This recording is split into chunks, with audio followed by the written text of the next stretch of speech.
walang parte ng 6.7 trillion pesos ang kasalukuyang na mapupunta sa unprogrammed appropriation. So very important for us to align on that po. Ibig sabihin po, kung walang dagdag nakita ang gobyerno, wala pong mapopondohan sa unprogrammed appropriations. Yung 200... Oh, where are the amounts?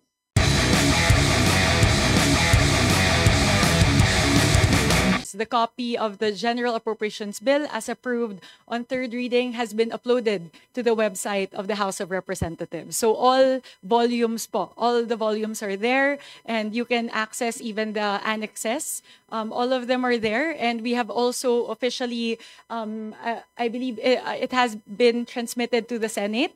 It has been officially transmitted to the Senate last October 13, when we approved it on third reading. That same evening po, we were already able to transmit the third reading, the final reading approved version of the GAB to the Senate. So yun po, just as a quick background. And today,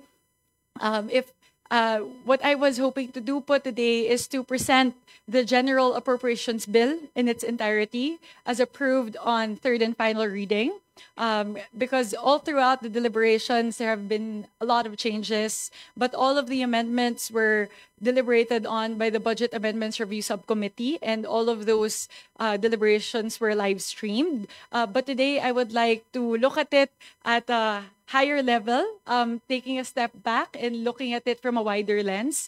Ano po ba talaga yung mga nagawa natin sa General Appropriations Bill? Saan po natin inilagay yung karamihan ng pondo? Alin pong mga sektor yung ating binigyan ng prioridad? And all of those, I hope to answer as we go through the presentations, and then during the question and answer portion after. So with that po, I'll proceed with my presentation.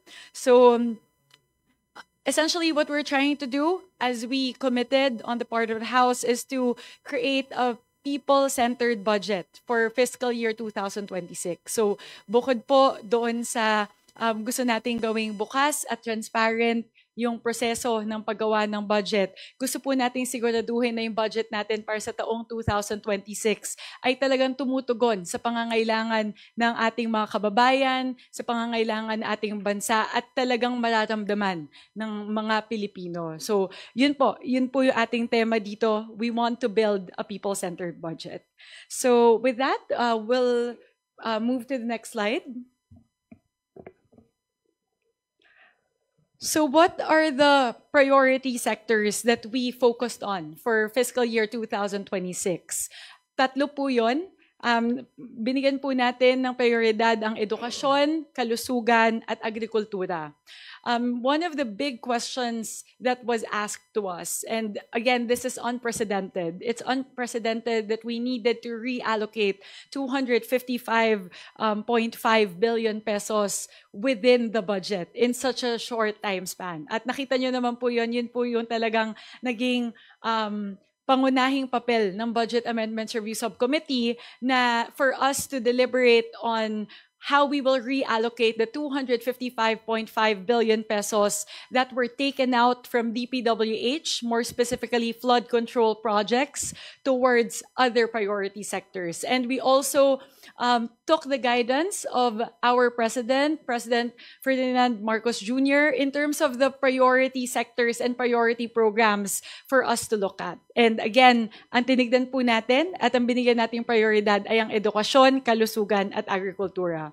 More specifically, to the right-hand side of the slide, you will see here that 78.7% of the 255 billion pesos went to health, education, and agriculture. More specifically, in terms of absolute amounts, 201.1 billion out of 255 billion went to the three priority sectors.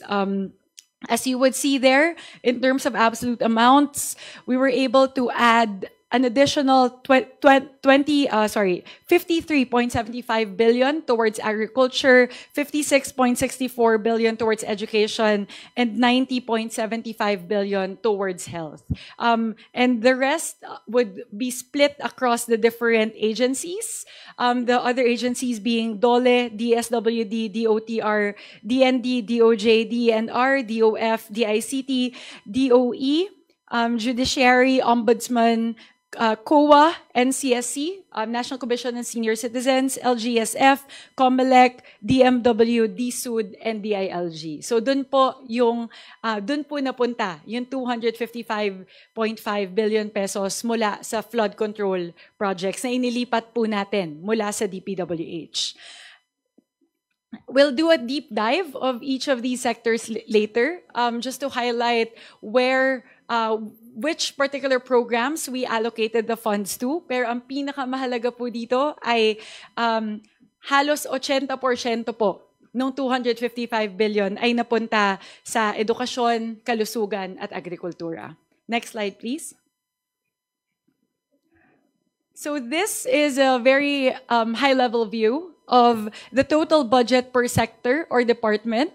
For the sake of to make it easier to look at, kasi po if we look at it, if we put every single agency on this slide, medyo masyado pong busy yung slide. So for here, we'll focus on the top 10 sectors or departments that receive the highest allocation of the budget as per the third reading version of the General Appropriations Bill. Of course, we want the budget for fiscal year 2026 to be an education budget. And with that, the original 1.22 trillion pesos, as indicated in the NEP, was further increased by the House of Representatives by an additional 56.6 billion. And now the total budget for the education sector is at 1.28 trillion pesos. We'll do a deep dive on that later. For health, upon adding the additional 90 billion to the original 320 billion in the NEP, health is now at 411.2 billion. In terms of agriculture, adding the 53 billion to the original 239 billion, we are at 292.9 billion pesos. One thing that I would like to highlight po, as you can see in the fourth row, would be the budget for DPWH. Mula po sa original na 881 billion pesos na budget ng DPWH, tinanggal po natin, inilipat natin yung 255.5 billion pesos mula sa flood control. At ngayon po, ang budget ng DPWH ay 625 billion pesos. You can also look at the breakdown po for the other departments, for defense, interior and local government, for social welfare. We added 32.8 billion pesos towards AIX and other programs like the program catering to adolescent pregnancies, other psychological support programs for different sectors nakapasok po doon, as well as the additional amount that we put into the National Commission on Senior Citizens.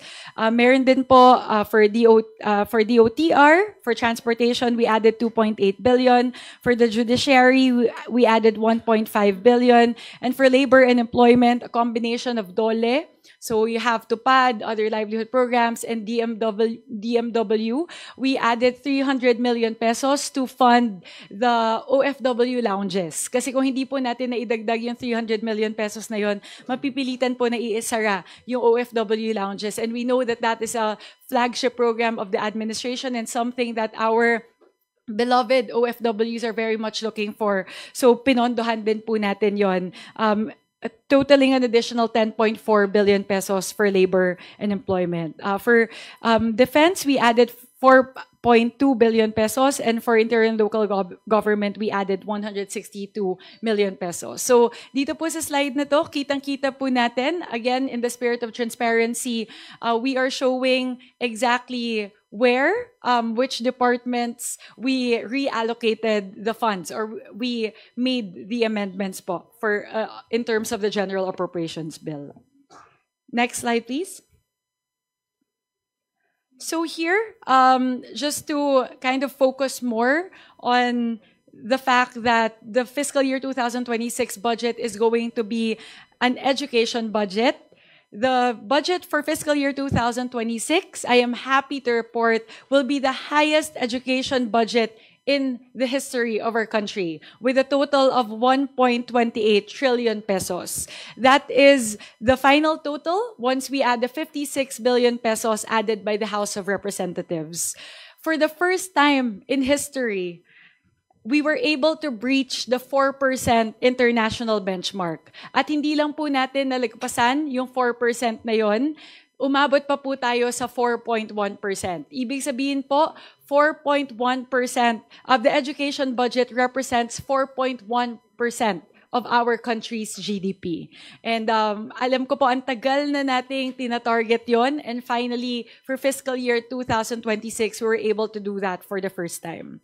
In terms of specific breakdowns and expected outcomes, mas maganda po siguro na gawin nating mas konkreto. Ano po ang ibig sabihin ng 1.28 trillion pesos na ito para sa edukasyon? Una po, kasama po yung 35 billion pesos na idinagdag ng House of Representatives para sa BEF o yung Basic Education Facilities Program. Ang ating pong final total would be 63.2 billion pesos. And that would translate to 25,000 new and rehabilitated classrooms for fiscal year 2026. Ang laki po nito in terms of percentage because as our President Ferdinand Marcos Jr. mentioned in the SONA, ang target po would be to build 40,000 classrooms by 2028. And with the 25,200 classrooms that we will be able to build in fiscal year 2026, ang lapit na po natin. We're more than half. We're probably 60% of the way there towards our target for fiscal year 2026. Next po, ito po yung matagal nang hinihintay ng ating mga state universities at colleges. Ito po ay halos 4-5 taon na po nilang hinihiling na sana po mabayaran na, mapunan na yung kakulangan doon po sa implementasyon ng Universal Access to Quality Tertiary Education Act or UACTE. So, over the years, the accumulated deficiency to SUCs already amassed to 12.31 billion pesos. And again, for the first time, we will be able to fund all of that. So sa taong 2026, mapupunan na po yung buong kakulangan sa implementasyon ng UACTE. How were we able to do that? So we were able to put in a special provision in the General Appropriations Bill enabling CHED and the SUCs to access the Higher Education Development Fund or the HEDF for this purpose. Sa kasalukuyan po, meron pong laman na 11 billion pesos ang HEDF and in the General Appropriations Bill, we provided that 7.82 billion pesos of that would have to go towards the payment of deficiency to SUCs. And on top of that, nagdagdag po tayo ng 4.4 billion pesos para po mabuo natin yung 12 billion pesos. So, lahat po ng 114 state universities at colleges sa buong bansa ay makakatanggap po, magbebenepisyo po dito. And ano po yung implication nito? This is the first year since UACTE was passed in 2017 that it will be fully funded. Medyo nakakagulat po yun, pero yun po yung realidad. At bukod pa po doon, hindi lang natin pupunan yung kakulangan nung nakaraan. kundi naglagay din po tayo ng paraan na hindi na po magkakaroon ulit ng ganong deficiency. Kasi po, inayos na din po natin yung sistema sa pagitan ng CHED, sa pagitan ng mga SUCs at ng DBM para po hindi na magkaroon ng discrepancy doon po sa expected number of enrollees as assumed in the funding in the General Appropriations Bill versus yung actual number of enrollees po ng kabataan. Ano po yung ibig sabihin nito sa mga paaralan? Ibig sabihin po, magagamit nila itong ibabayad sa kanila para po makapagpagawa ng mga infrastruktura, mas mapaganda po yung kanilang operasyon. Yun naman po kasi talaga yung kanilang hinihintay.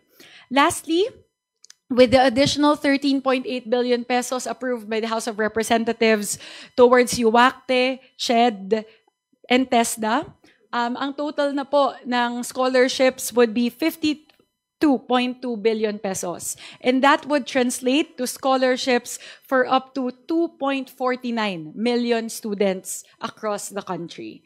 So, yun po. Just wanted to highlight that. Ito po yung mga main highlights ng ating education budget para po sa taong 2026. Next slide, please.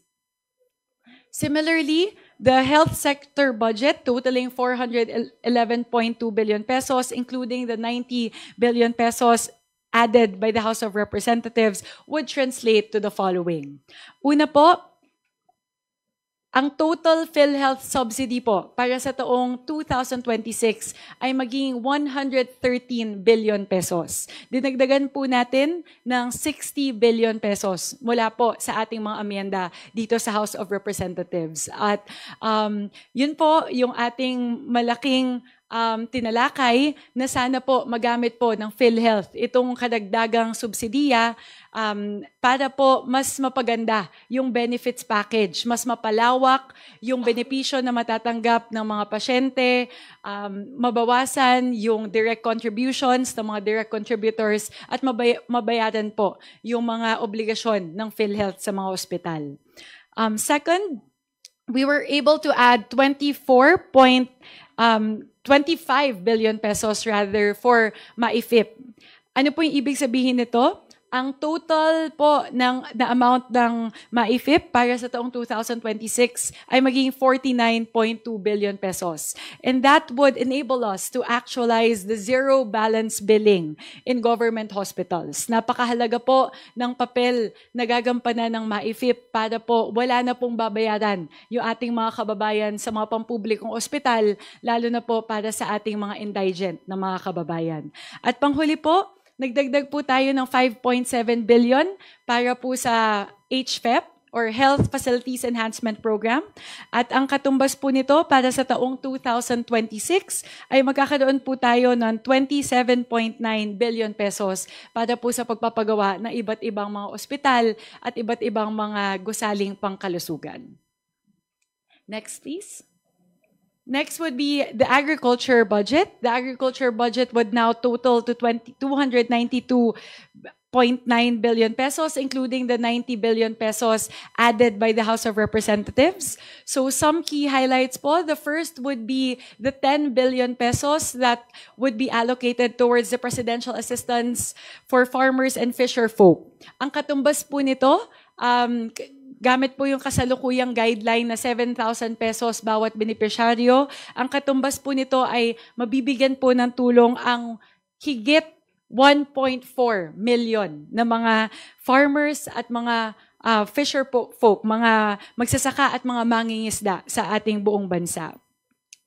Pangalawa po, another key highlight would be the total of 74.5 billion pesos allocated towards different farm-to-market roads and irrigation infrastructure.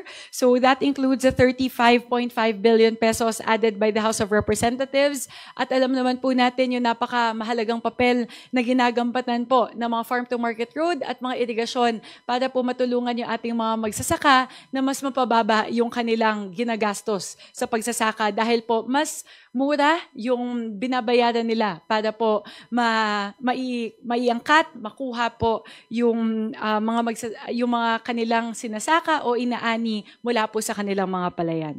Sunod po, nakapaloob po sa General Appropriations Bill ang 30 billion pesos para sa Rice Competitiveness Enhancement Fund.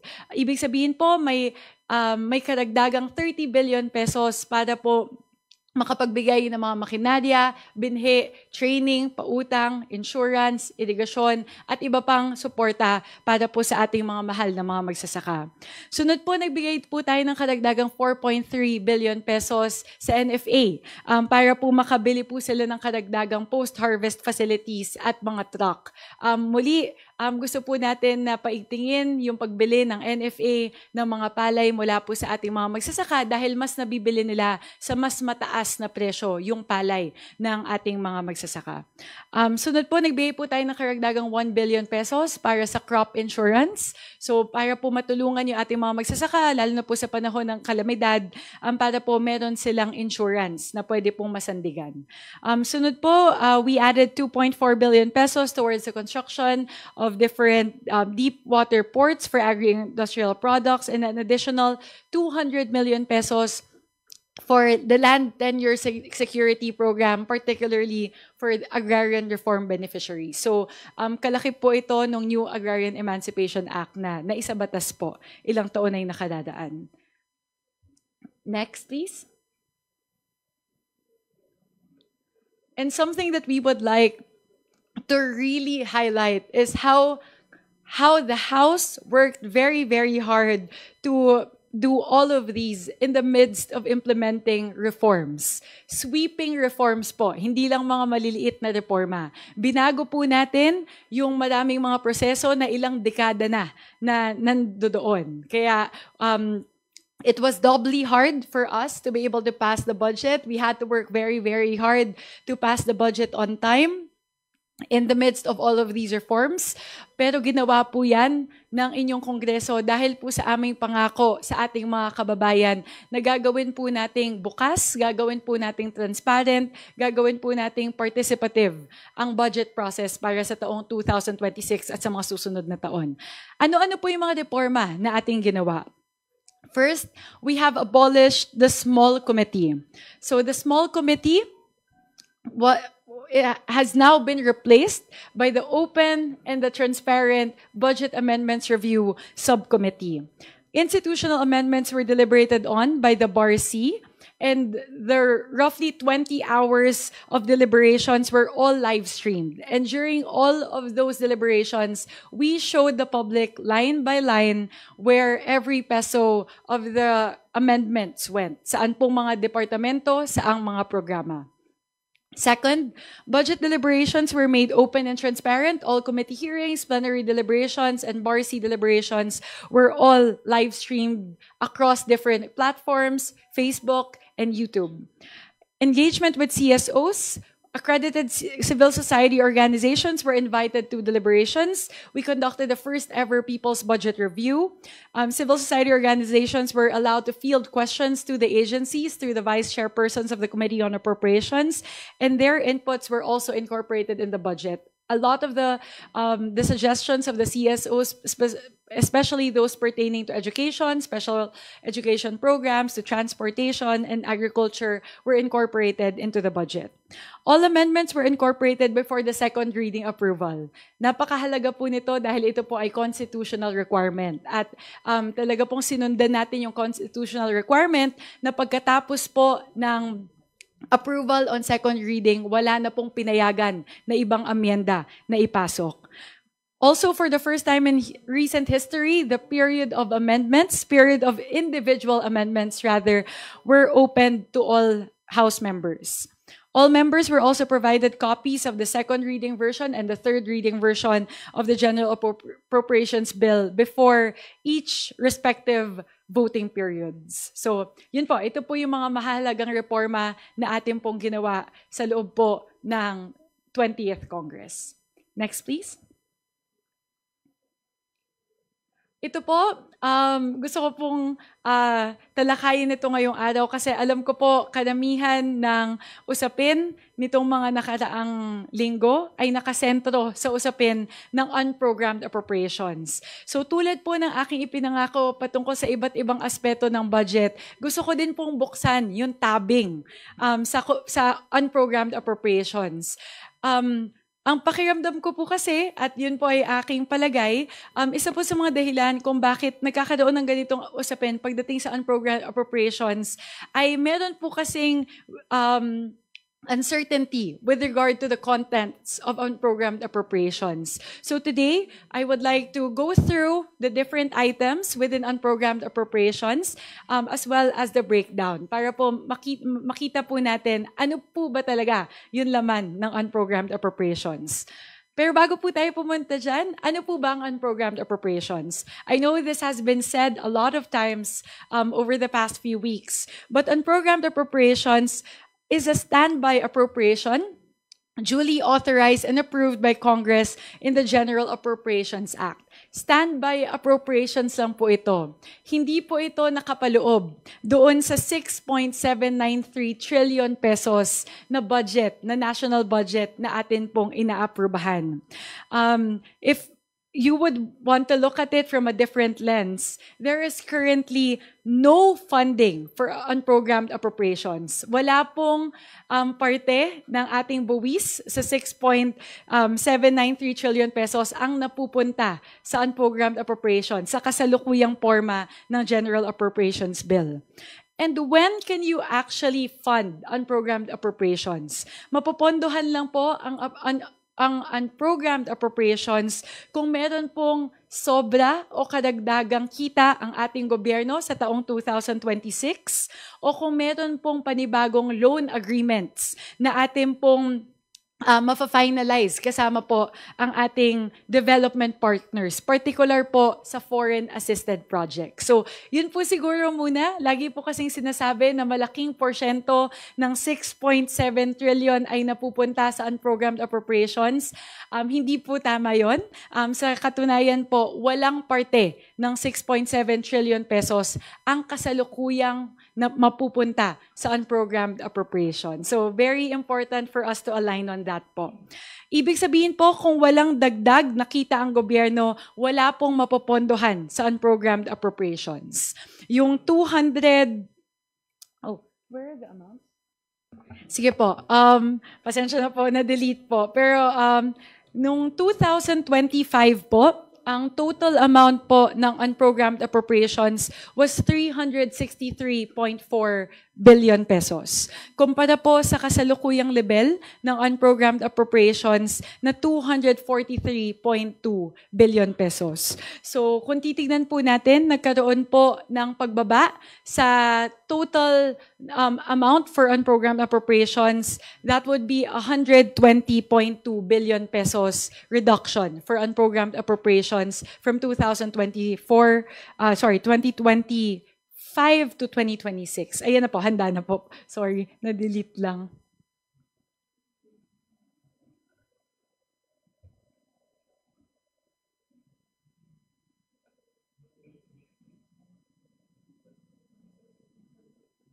Ayan po. There you go.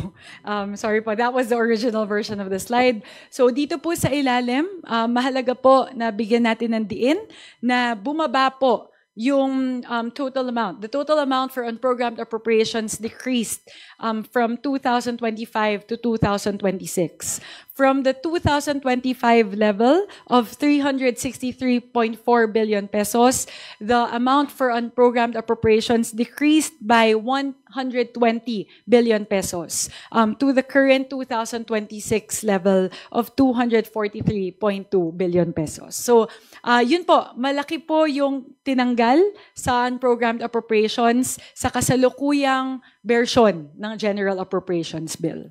Next, please. Ayun po, medyo maliit, but we'll provide copies to everyone of the components. Siguro po isa sa mga hindi natatalakay sa usapin ng unprogrammed appropriations ay ano po ba yung nakapaloob sa unprogrammed appropriations. Sa katunayan po, meron pong 11 na purposes sa loob ng unprogrammed appropriations. Ayan po. Ito po yung 11 na nakapaloob sa unprogrammed appropriations. Under unprogrammed appropriations, we are authorizing 11 purposes for how unprogrammed appropriations can be spent in the 2026 budget. Naglulose yung wire eh. Ayan po. Ano po yung laman ng unprogrammed appropriations? The first would be strengthening assistance for social programs. Ito po yung controversial na dating tinatawag na SAGIP. Ngayon po, tinanggal na po natin yung letter I. We are now disallowing infrastructure from being disbursed from what was previously known as SAGIP. Ayun po, ako na magko-control. Mukhang mas gagana siya ng ganito. Ayan po. So, ito po yung dating tinatawag na SAGIP. At mahalaga po na bigyan natin ng diin na ngayon po, alam ko po kasi yung mga napag-usapan na dito po sa una, yung dating tinatawag na SAGIP, dyan po nabatak yung flood control projects ng mga nakaraang taon. And at para po sa taong 2026, gusto po nating siguraduhin na hindi po maaabuso ang unprogrammed appropriations. At dahil po doon, atin na pong tinanggal ang infrastruktura mula doon sa dating SAGIP. Ngayon po, ang tawag na lang po sa kanya ay Strengthening Assistance for Social Programs. Mamaya po, ipapakita po natin kung ano yung nakapaloob sa Strengthening Assistance for Social Programs. Kung makikita po natin dito, malinaw po na naka-detalye yung mga iba't ibang mga pwedeng paggamitan ng unprogrammed appropriations at kung magkano po yung pwedeng batakin mula dito. Ibig sabihin po, para lang po bigyan ng linaw, currently, these are not funded in the GAB. These are the standby appropriations that can be funded if excess revenues become available. So ano po yung mga iba pang mga purpose na pwede po nating pondohan sa loob po ng unprogrammed appropriations? The second purpose would be budgetary support to government-owned and/or controlled corporations, and this pertains to conversion into subsidy of national government advances of loan obligations of GOCCs. The third would be the third and the fourth, we have to take them both together. Ito na po yung nakasentro din sa mga usapin ng mga nakarang araw. Ito po yung foreign assisted projects o yung FAPs.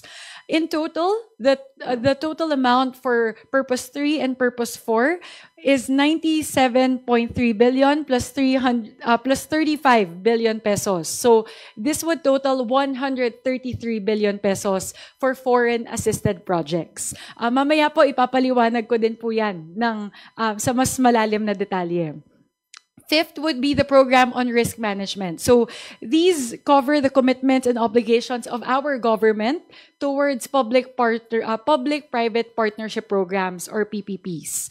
The sixth would be the refund of the service development fee for the right to develop the Nampei-dai property in Tokyo, Japan. Very specific use po. As you can see, that cannot be dispersed for anything else. Seventh would be prior year's LGU share. So that would be the share of LGUs in the 2% special privilege tax. Number 8 would be the revised AFP modernization, and this takes up a huge chunk of the unprogrammed appropriations. 50 billion pesos po sa 210 billion pesos na nasa unprogrammed appropriations ay naka-standby para po sa AFP modernization. Bakit po? Dahil po sa AFP Modernization Law, bawat taon po actually, ideally, ang nakapondo para sa AFP Modernization would be over 100 billion pesos. But given the limited fiscal space, we are only able to program within the budget of the DND roughly 40 billion pesos for AFP Modernization. Kaya po tayo nag-aabang ng kadagdagang 50 billion pesos para sa AFP Modernization dahil hindi po sapat yung nakapaloob sa programmed appropriations. And that's the reason why there's a shortage ng mga government assets kung meron po mga ganong klaseng kalamidad. So here, we'll do a deep dive on the first purpose, which is the SAGIP. Hindi na po sagip yung tawag ngayon. Bakit ko po gustong bigyang din ito? Dahil dito po nakasentro lahat po ng mga katanungan patungkol sa unprogrammed appropriations. Again, I would like to reiterate that we have removed infrastructure from the allowable disbursements under Purpose 1. Tinanggal na po ng Kongreso ang infrastruktura sa listahan ng mga pwedeng paggamitan ng unprogrammed appropriations, particular sa dating sagip. Ito po ay hakbang ng Kongreso laban sa posibleng pang-aabuso ng unprogrammed appropriations. The previous sagip, I standing for infrastructure, would now be known as strengthening assistance for social programs, and only government social programs geared towards education, health, and social protection would be allowed. Very, very important point po. Wala na pong pwedeng flood control projects, wala na pong pwedeng mga kalsada o mga tulay na pwedeng batakin mula sa strengthening assistance for social programs. So, just to be very, very transparent about it, meron din pong breakdown sa loob ng Special Purpose 1.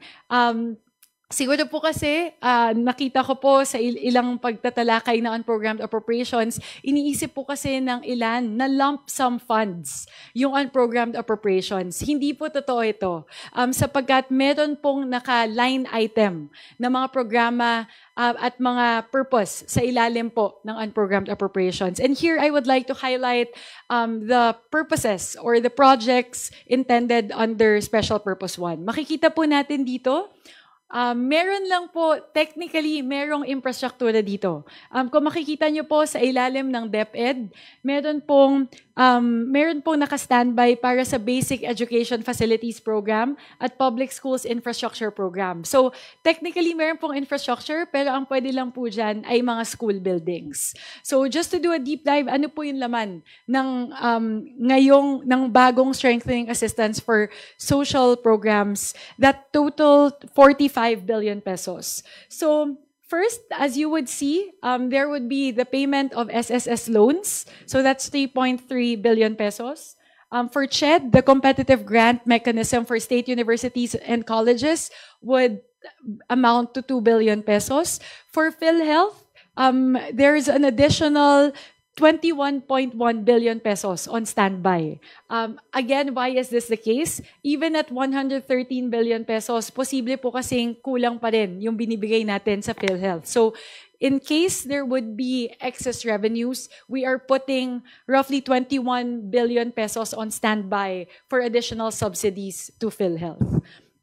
Here, bukod po doon sa education program or education budget na nakaprogram kanina, meron din pong kadagdagang 7.8 billion pesos na nakaabang para sa DepEd. Actually, hindi lang po 7.8 kasi po 7.8 billion plus 450 million plus 13 million. So, roughly 8.2 billion pesos on standby for DepEd. Makikita nyo po dyan, iba-ibang programa po yan. School-based feeding program, textbooks and other instructional materials, basic education facilities, public infrastructure, public schools infrastructure program, physical fitness and school sports, and basic education curriculum.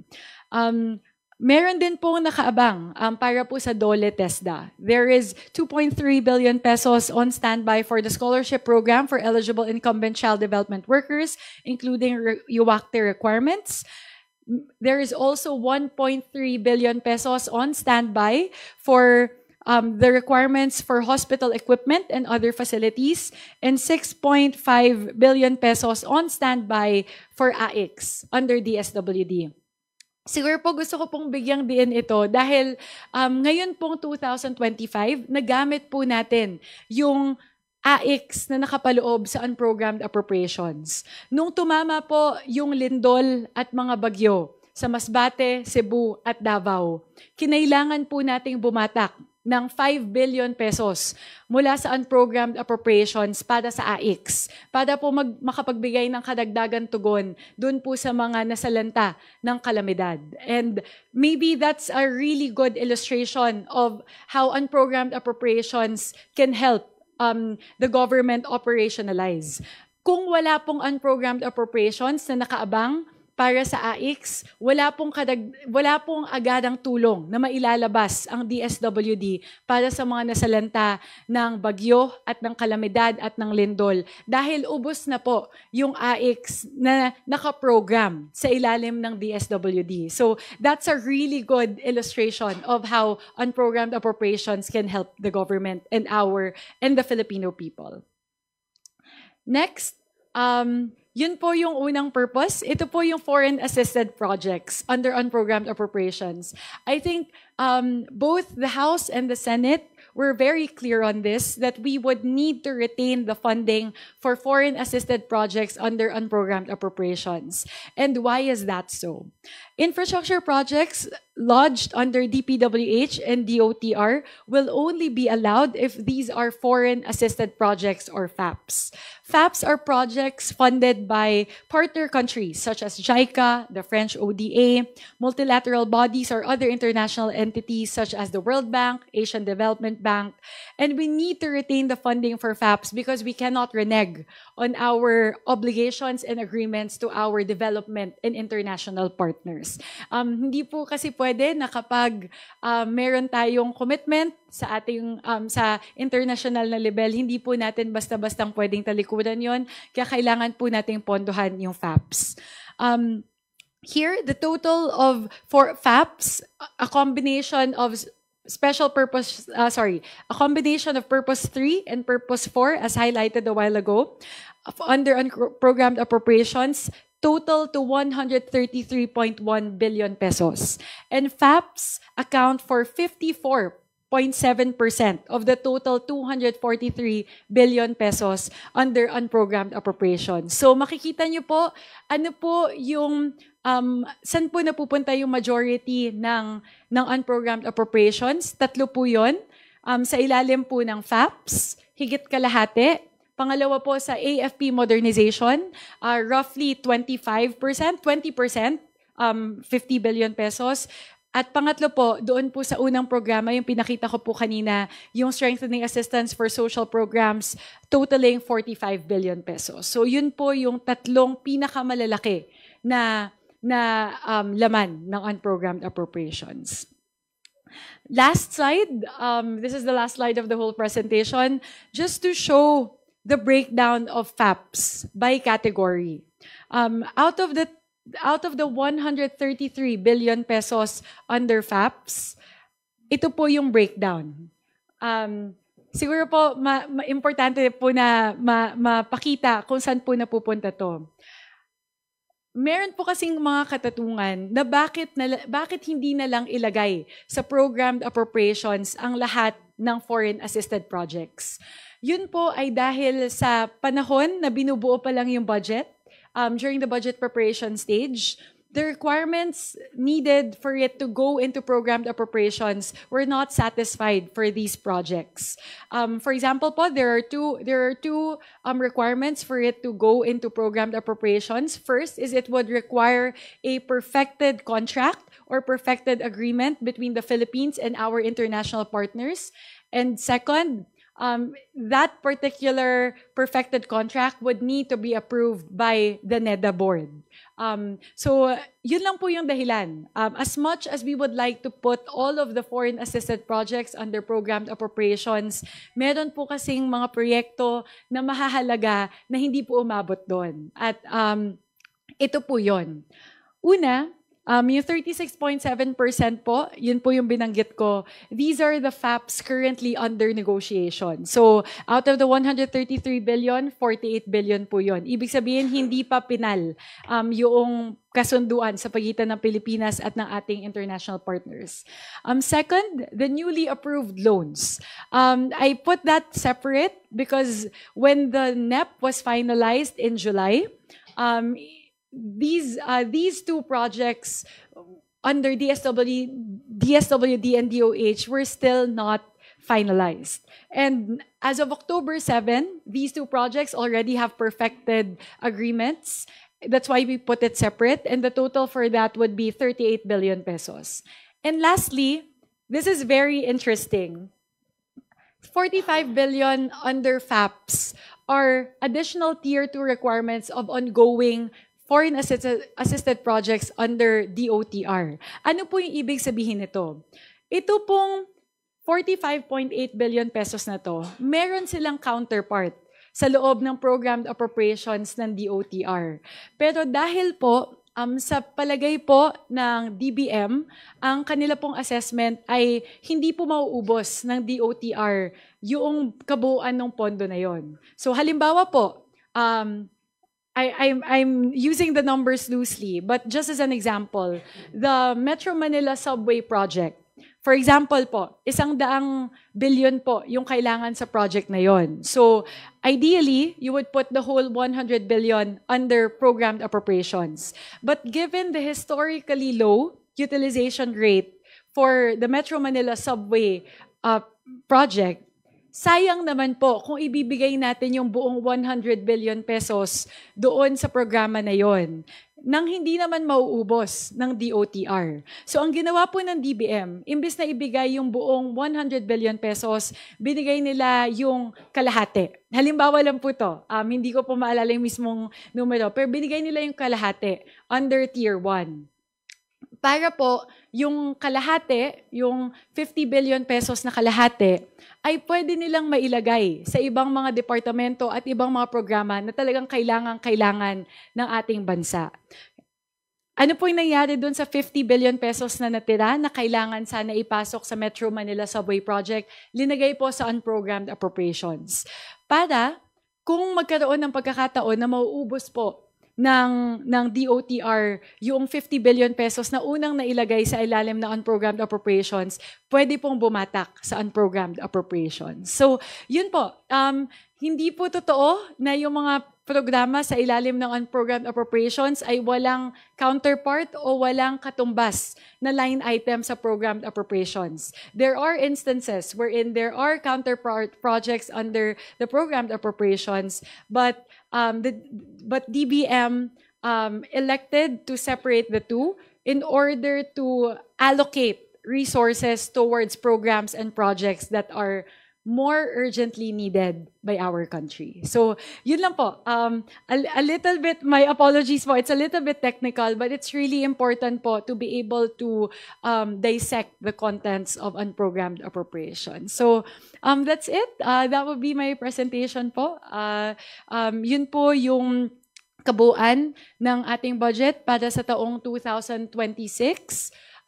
Again, if there are key highlights that I'm hoping to share, that would be that one, this is the highest budget sector, this is the highest education budget in our country's history. And second, we have focused a lot of resources towards health. And third, we have focused a lot of resources towards agriculture.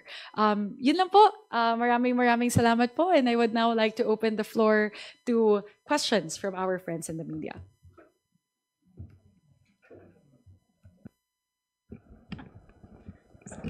Hi, Kong Mika. Good morning po. Good morning. Ma'am, about lang po dun sa issue ng transparency, may I ask your reaction lang? Kanina kasi nagpa-interview din si Kabataan Party List Representative Rene Co. At ang sinabi naman din niya, bukod dun sa pagla-livestream, like for example, ng mga budget process dito sa House, ang hinihiling nila, i-livestream yung BICAM and other processes. Pero at the same time, gawing ding mas accessible sa publiko. Kunyari, may mga report din, hindi lang basta livestream, kundi talagang naka-publish lahat ng mga information na madidiscuss. Ano pong masasabi nyo rito?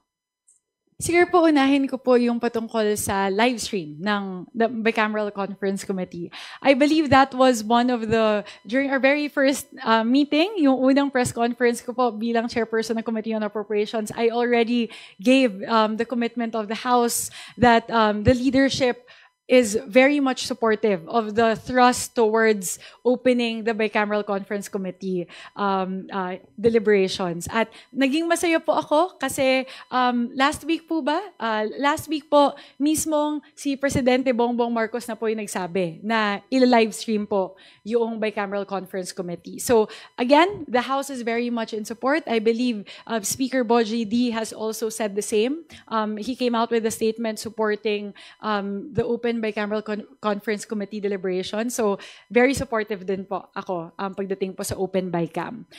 In terms of the other documents po, we have again, a lot of these documents po kasi would need to be, we would need to know which specific documents they would need greater access to. Kasi halimbawa po, for the first time, in-upload po yung third reading version ng GAB sa website ng House of Representatives immediately after its approval. And I believe that is the commitment that we gave our partners in the Senate, that we will make that immediately available to them as soon as we approve the General Appropriations Bill on third and final reading.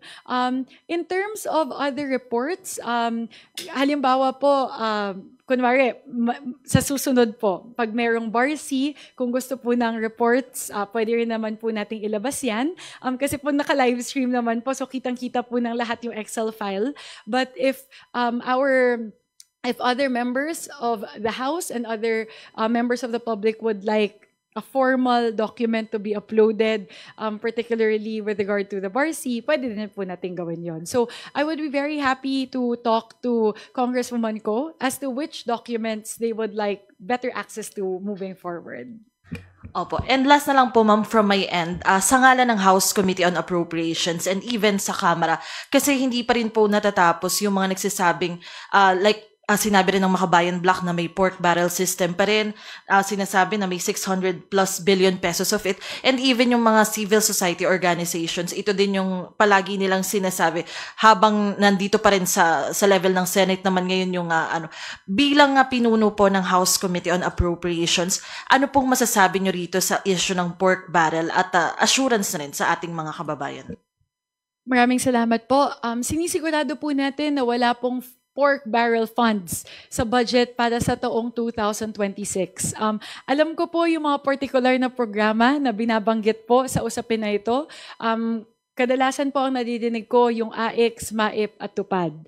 And on the part of the House, we have always maintained that in terms of post-enactment interventions, the House never engages in post-enactment interventions. Ibig sabihin po, kapag naaprubahan na po ang budget po para sa mga programa na ito ay napupunta sa mga kanya-kanyang mga ahensya. Halimbawa po, sa kaso ng AIX, nasa DSWD po, sa kaso ng MAIP, nasa DOH, sa kaso ng TUPAD, nasa DOLE.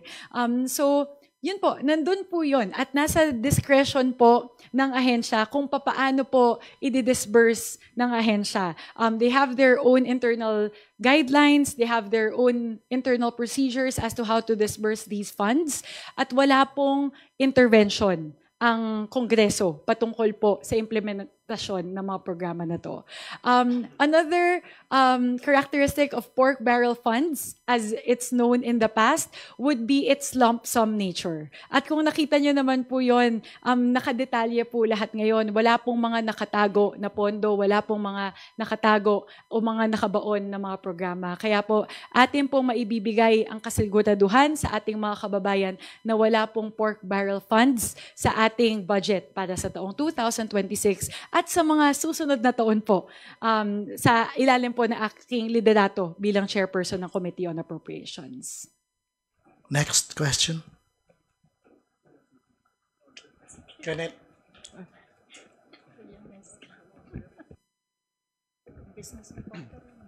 Hello, ma'am. Ma'am, critics have criticized nga yung budget process for this year na parang medyo naging tokenistic in nature yung mga budget reforms that you forwarded. What steps could you or the committee take to ensure that the budget process reforms you have initiated could be more concrete and tangible in the next budget process? Thank you very much po. Actually, during my manifestation before the third reading approval of the General Appropriations Bill, I have been very open about that this is the very first time that we've done this. This is the very first time that the House has engaged with civil society organizations, particularly particularly in terms of the budget. And admittedly, there are particular aspects of the process that we would still need to refine moving forward. At hiningi ko din po yung pasensya ng ating mga partners sa civil society sapagkat alam ko po na may mga pagkakataon na hindi kasing lapit yung engagement model as they would have expected. And the assurance that I would give to our partners in the civil society would be moving forward in the period between this budget season and the next budget season. I would more closely coordinate with them. Tulad po ng ginawa ko ng People's Budget Review, tinanong ko po sa kanila papaano pa natin pwedeng mapaganda yung proseso. And I will be very happy to work closely with them over the next months to refine our engagement models para po sa susunod na budget cycle ay mas maganda na po, mas bukas, mas transparent, mas malapit yung ating engagement sa kanila. Actually, ayoko pong hintayin pa yung sunod na budget cycle eh. I know that the Bicameral Conference Committee is coming up and a lot of the civil society organizations are also advocating for greater engagement, greater transparency in the BICAM process. So between now and the BICAM, around December, I'll reach out to our friends in civil society to discuss how else we can refine our engagement models. And on the unprogrammed appropriations naman po, can you explain why the House retained nearly all of the unprogrammed appropriations despite making it seem like tens of billions was cut from standby funds nga po? Ayun. Opo. Tulad po ng pinakita natin kanina, sa ilalim po ng unprogrammed appropriations, there are 11 purposes for unprogrammed appropriations. And the reason why we retained the majority of it would be because these are necessary funds that would need to be put on standby for fiscal year 2026. As showed earlier, roughly 54% of the in-programmed appropriations pertain to foreign-assisted projects, and that would be something that we would really need to have on standby. The other part of it would be those pertaining to strengthening assistance to social programs amounting to 45 billion pesos. As you can see po, nakalagay naman po kasi yon nakaabang po yon para sa PhilHealth, sa DepEd, sa DOH, sa DOLE, at sa CHED.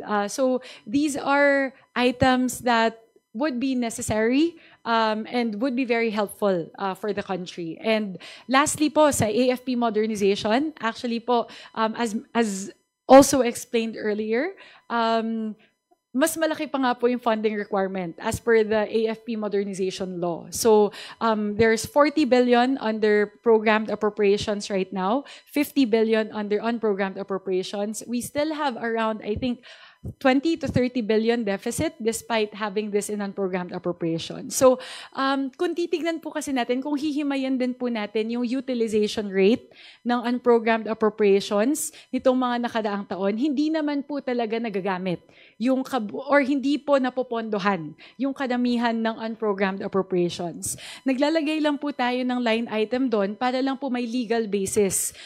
Kung sakali magkakaroon po ng kadagdagang pondo o kadagdagang kita ang ating gobyerno, meron po tayong legal basis na pondohan itong mga programa na ito. So, we retained the unprogrammed appropriations, but we also are very adamant in putting in safeguards. Nakita po natin, paulit-ulit po na nakatalakayan sa ating mga deliberasyon na isa po sa mga pinaka-questionable na item sa ilalim ng unprogrammed appropriations ay yung dating tinatawag na sagip.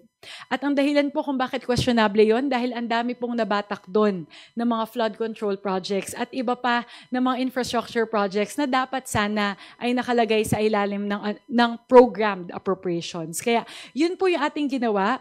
Opo, atin pong pinanatili yung level ng unprogrammed appropriations, pero sinigurado po natin na may sapat na safeguards, may sapat na panangga laban sa pang-aabuso. Tulad po ng binanggit ko, hindi na po pwedeng bumatak ng flood control, ng kalsada at ng tulay mula po sa dating tinatawag na sagip. So ang pwede na lang po ng mga infrastructure projects would be infrastructure projects pertaining to foreign assisted projects. The next question May comes from Isa Ms. po. Lianes Capanti of... last follow-up po. sorry. So may bagong line item kasi under unprogrammed appropriations, yung government counterpart for foreign assisted projects. Could you differentiate anong pinagkaiba nung support to FAPS and itong government counterpart Apo. for FAPS? I'll flash the slide po. I think share.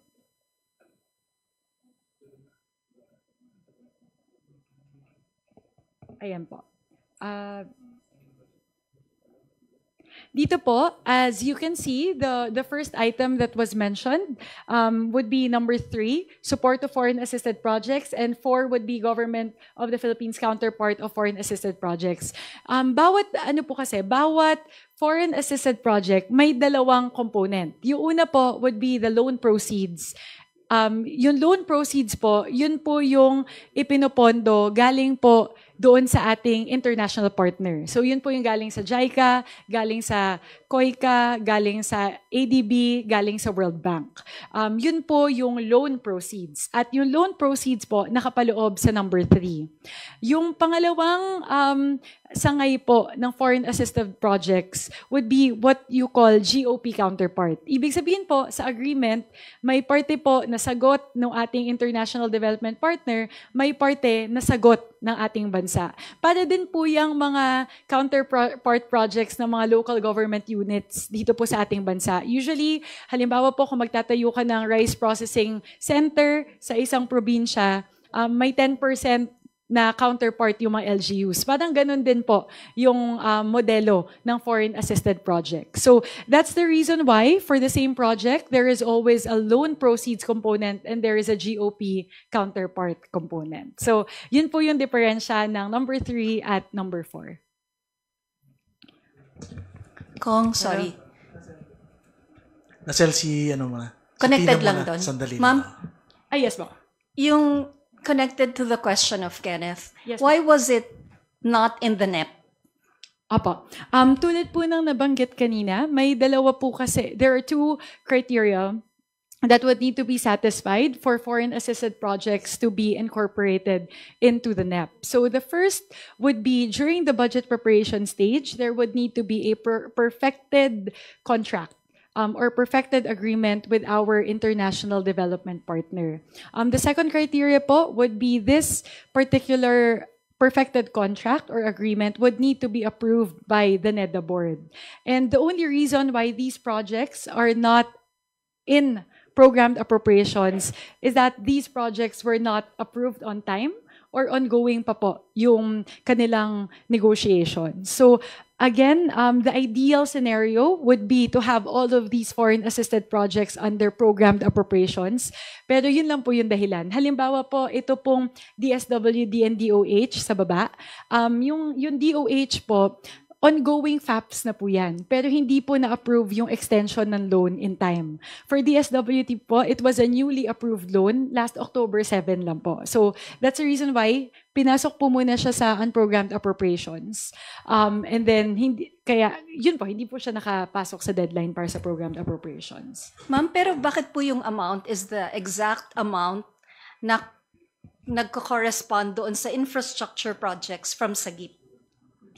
Kasi dati po, actually, inayos po yan ng DBM. Kasi dati naipasok nila sa SAGIP yung GOP counterpart. So yung 35 billion na GOP counterpart, yung linipat natin dito po sa GOP counterpart, ito pong number 4, naipasok po ng DBM yan doon sa strengthening assistance, yung dating SAGIP. So, yun po yung dahilan. Ngayon kasi, since we're already disallowing infrastructure from the first purpose, that is the reason why we transferred it as a government of the Philippines counterpart. I understand po, ma'am, the concern, and I also raised that to the DBM, that since it's a foreign assisted project, it shouldn't go under SAGIP. So, yun po. I understand that, ma'am. That's why we put it out. And mas tama na po itong ginawa natin. May safeguard po tayo. That way, wala na pong pwedeng infra na mabatak mula po sa purpose number 1. Thank you. Thank you very much po. Nasel, your Hello, turn. good afternoon, ma'am. Yanes Kapanti of GMA News Online. Ma'am, kasi SP Soto already said, and Senator Win Gatchalian, they said they want the unprogrammed appropriations removed. Ang gusto lang nilang itira yung FAPS. How do you respond to that? I'm assuming you'll be part of the BICAM as the APRO chair. So how would you deal with that kung ganun yung maging stand ng Senate? What are the implications if that will be the case? Kung yun lang, FAPS lang. Yes po. Thank you po. So actually, I'm very much open to discussing with the Senate in terms of how we can potentially rationalize the contents within unprogrammed appropriations. But as you can see here po, there are other programs po kasi that would really need to be there. For example po, aside from FAPS, we would need to maintain budgetary support for government-owned and controlled corporations. Because if we don't have these, we can have commitment penalties. So, yun lang po. I would be very open to discussing with them as to why particular programs can be rationalized.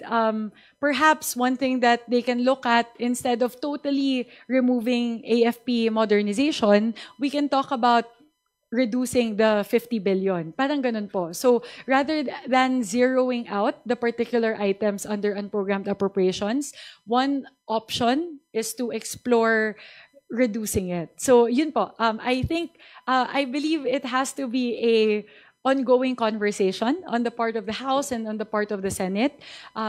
Because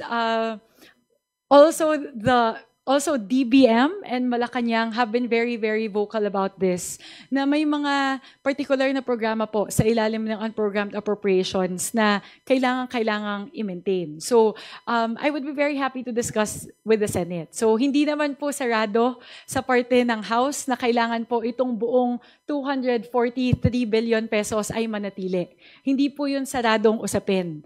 Sana din po sa parte din po ng Senado, sana hindi din po saradong usapin na ang ititira lang talaga sa unprogrammed appropriations ay yung FAPS at wala nang iba. Kasi base po sa huli ko pong narinig mula po sa aking pong counterpart sa Senado, ang chairman po ng Committee on Finance, I believe Senator Win Gatchalian mentioned that he's looking at retaining FAPS, only those FAPS projects with ODA or official development agreements. And the amount that was mentioned was around 40 to 50 billion pesos only. So I would like to have that conversation with Senator Gatchalian as to how they came up with that figure.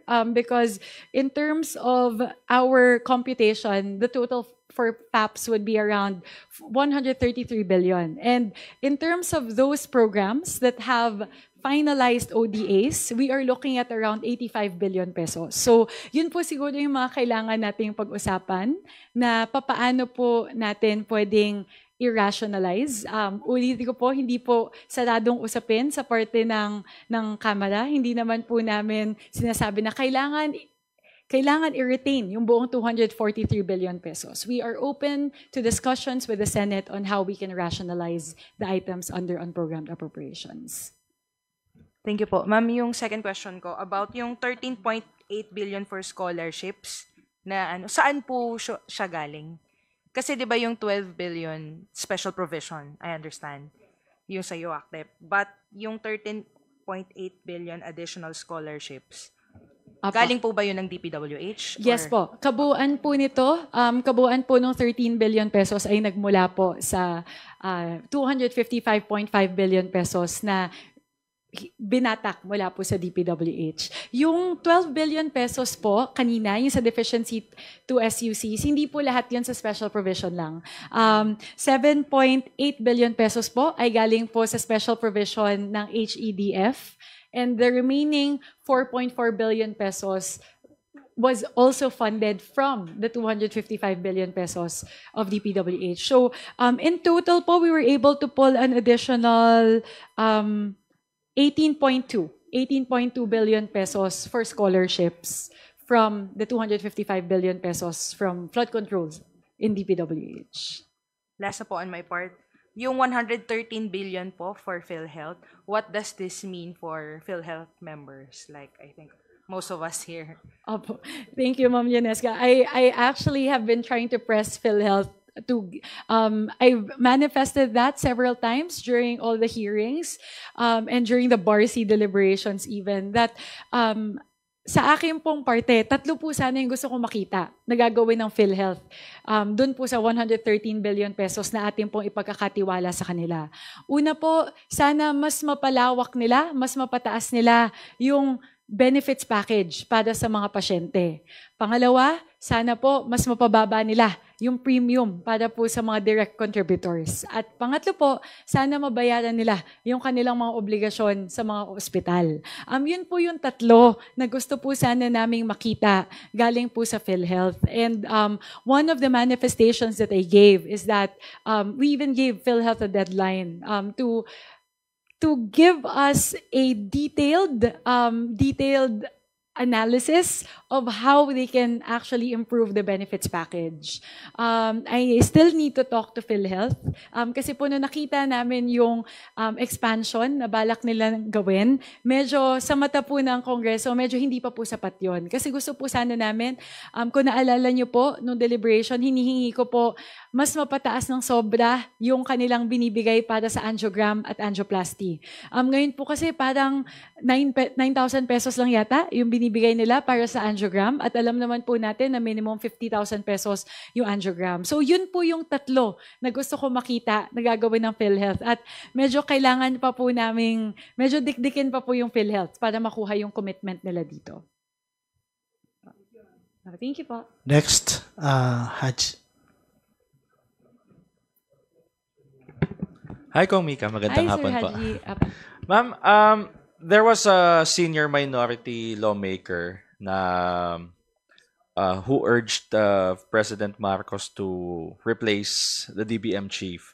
Ang pinopoint out po kasi niya, parang may negligence, extreme negligence and gross incompetence on their part, especially sa mga nakalipas po na budget 2023, 2024, and then 2025. Of course, you've worked with DBM officials, particularly Secretary Amina Pangandaman for the 2026 budget. But question is, meron po bang based on your observations and yung pakikipagtulungan po ninyo sa DBM, may mga pagkakataon po ba na may ganoon na issues surrounding DBM? I mean, ano po masasabi ninyo sa mga DBM officials na nakatrabaho po ninyo? Kasi parang sinasabi, replacing the DBM chief would send a strong message na kung talagang serious daw po ang administration for reforms sa budget process. Thank you po. Thank you po. I have the greatest respect for Secretary Amina Pangandaman. I have worked very closely with her. I have always seen her as the best economist I've worked with. Of course, aside from Sec RC, because I also love Sec RC. I have the highest respect for her, not only for Secretary Pangandaman, but for all of the officials in DBM. Sa totoo lang po, para po sa kalaman ng lahat, ito pong usapin tungkol sa unprogrammed appropriations, lalo na po nung naging mainit na usapin po ito sa social media at sa iba pa, talaga pong nag-uusap kami na paano ba natin pwedeng ayusin itong unprogrammed appropriations, paano po natin masisigurado na hindi ito maaabuso sa taong 2026. And honestly, when we were doing all of those discussions, and even during the plenary deliberations, when members of the minority would have specific suggestions, particularly towards lump sum funds, UA, even in terms of the general provisions, makikita ko po and I say this with the utmost sincerity, kitang-kita ko po sa parte ng DBM na pag may na-recognize sila na point, na uy, okay yan tama yan. Sila pa yung unang magsasabi na, sige, Chair Mika, go, okay kami dyan sa amendment na yan. Isa pong halimbawa, yung sa GIP. Yung nung ilang beses po na bring up yon sa deliberation. Sila pa yung una nagsabi na, Chair, okay kami dyan. Kung tatanggalin talaga yung infrastructure mula sa GIP, sige, okay kami. Sila pa nga po yung nag-draft nung version ng special provision patungkol doon. So, I understand that there are instances or things that have transpired that may have called into question the safeguards, the evaluation, the assessment processes and guidelines within the DBM. But I really see the sincerity in the good men and women of DBM to continually improve their processes. Ang dami din po nila na ina-advocate ng mga transparency measures, yung open budget, yung Project Dime. They have a lot of transparency measures as well. So, even with the recognition that there might have been instances in the past wherein certain guidelines would need to be reinforced or amended, nakikita ko po yung sinseridad sa ating mga kasama sa DBM na talagang gusto talaga nilang ayusin yung proseso. So, ibig sabihin man parang naayos na rin nila yung instances na yun kasi may binabanggit na parang may huge sums of money raw po na nag-disappear from the DPWH appropriations. Yun po yung ipinunto ng minority of lawmaker, in particular si Congressman Erice po. Tapos ang binabanggit din po kasi niya, parang may influence daw from powerful legislators daw po kasi kaya parang siguro na-influensyahan daw po yung DBM. I would be very happy to discuss with Senior Deputy Minority Leader Erice with regard to that. I would be keen to know ano po yung particular na ehemplo na kanyang iniisip doon sa nawawalang pondo mula sa DPWH. Alam ko po ang isa sa mga natalakay yung malaki na nabatak mula sa dating SAGIP na flood control projects. But I would be very keen to know. Medyo mahirap po kasing sagutin nang hindi ko po alam yung particular na programa na tinutukoy po ni SDML Erice. But I'd be very happy to discuss with him po. Again, in 2026, I would be very adamant na kung ano man po yung mga nakaligtaan na mga guidelines o safeguards sa nakaraan, aayusin po natin yon. Paiigtingin po natin yon para sa 2026 para masigurado po na hindi maaabuso yung pondo para sa susunod na taon. Super last na lang po. So, Secretary Pangandaman should stay? For me po, yes. I see the hard work that she puts in, her integrity, and her love for her work. So, yes, I firmly believe that Secretary Amena Pangandaman should stay.